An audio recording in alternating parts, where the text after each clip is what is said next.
Hey all, నమస్తే అండి అందరికీ. ఇయర్ మొత్తం స్నోఫాల్ కోసం వెయిట్ చేస్తూ ఉంటే ఫైనల్లీ స్నో వచ్చిందని బయట చూస్తున్నాను. చూస్తే అక్కడ స్నో చాలా లైట్గా ఉంది. సరే నైట్కి పడుతుందేమో అని వెయిట్ చేస్తే నైట్ అంతా పడలేదు. సో డిసప్పాయింటెడ్గా పడుకొని మళ్ళీ మార్నింగ్ చూడగానే ఫుల్ స్నో పడడం స్టార్ట్ అయింది. నేనైతే స్నో చూడడం ఇదే ఫస్ట్ టైం, ఎప్పుడు ఎక్కడికి వెళ్ళలేదు. చూడగానే చాలా చాలా చాలా బాగా అనిపించింది. చాలా హ్యాపీ ఫీల్ అయిపోయాను. వెంటనే హర్షాన్ని బయటికి తీసుకొచ్చేసి బ్యూటిఫుల్ మూమెంట్స్ అస్సలు మిస్ అవ్వకూడదు అనేసి ఫుల్ పిక్చర్స్ క్లిక్ చేసుకుందాం అనుకున్నాను.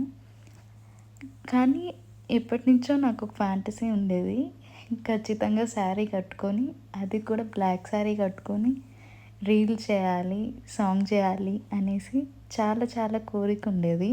అంత చలిలో కూడా నేను జాకెట్, గ్లౌజెస్ ఏవి కానీ వేసుకోకుండా బయట వచ్చేసి ఫుల్ పిక్చర్స్ తీసుకుంటూ, వీడియోస్ చేసుకుంటూ, స్నోతో ఆడుతూ ఇంకా చిన్నపిల్లలం అయిపోయాం కాసేపటి వరకు. ఇక ఫాస్ట్గా వెళ్ళి ఫ్రెష్ అప్ అయిపోయి బ్లాక్ శారీ కట్టుకొని వచ్చేసాను అనమాట. బ్యాక్గ్రౌండ్లో హర్ష మా అత్తమ్మకు చూపిస్తూ ఉన్నారనమాట స్నో మొత్తం. మా అత్తమ్మ చెప్తున్నారు, డైరెక్షన్స్ ఇస్తున్నారు, బెంచ్ మీద కూర్చోమను, ఫొటోస్ తీయి, అలా తీ ఇలా తీ అనేసి. ఇంకా కాసేపు అలానే అమ్మ వాళ్ళకి, అత్తమ్మ వాళ్ళకి మొత్తం స్నో చూపిస్తూ కాసేపు పిక్చర్స్ అన్నీ బాగా తీసుకున్నాను. ఒక డ్రీమ్ ఫుల్ఫిల్ అయిపోయింది. స్నోలో బ్లాక్ శారీలో రీల్ చేద్దాం అనుకుంటే. ఈ సాంగ్ నేను ఆల్రెడీ షార్ట్స్లో అప్లోడ్ చేశాను. ఒకవేళ మీరు ఎవరైనా చూడకపోయింటే ఖచ్చితంగా షార్ట్స్లో చూడండి. అలానే మీలో ఎంతమందికి నాలా స్నో అంటే చాలా ఇష్టం, నాలా పిచ్చి ఉండేవాళ్ళు ఉన్నారా? ఉంటే కామెంట్ చేయండి.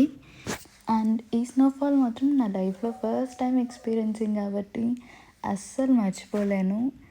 ఎంతలా ఎంజాయ్ చేశానో అంత హ్యాపీ ఫీల్ అయ్యాను. బెస్ట్ మెమరీస్ ఇచ్చింది. అండ్ మీకు ఈ వీడియో కానీ నచ్చితే please do subscribe my channel and like, share and comment. Thank you.